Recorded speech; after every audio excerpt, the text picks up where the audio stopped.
Ecstasy is not a natural product. It is instead produced in a laboratory in pill form where the active ingredient is MDMA. After taking ecstasy, effects can be felt within 30 to 45 minutes.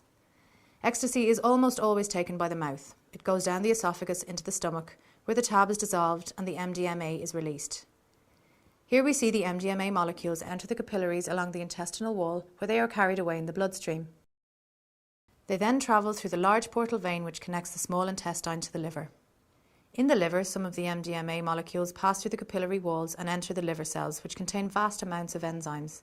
These enzymes break down some of the MDMA molecules. The blood containing the MDMA molecules and metabolites is then transported back to the heart via the hepatic vein and is then pumped around the rest of the body via the aorta. The MDMA molecules then arrive in the brain, where they diffuse through the branches of the blood vessels. The MDMA molecules easily penetrate the blood vessels in the brain because of their small size, where they can move about with ease. They intensify the communication between brain neurons, which alters activity in certain parts of the brain. Ecstasy increases activity in the serotonergic system in the brain, which produces a stronger feeling of bonding towards other people.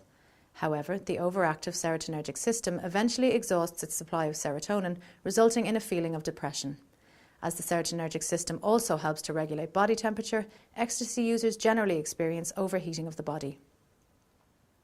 Frequent and heavy use of ecstasy is also likely to shrink the tips of neurons or axons to the point in which they can no longer make contact with other neurons, resulting in brain damage. The blood containing MDMA molecules are then pumped back to the heart and then around the rest of the body via the aorta. Part of the blood that leaves the heart enters the kidneys, where it diffuses with the MDMA molecules and metabolites through the branches of the blood vessels. Only about 35% of the MDMA in the body is broken down by the liver. The remaining MDMA that has not been broken down by the liver is eliminated from the body via the urinary tract. The blood has now been partially purified of MDMA and its metabolites.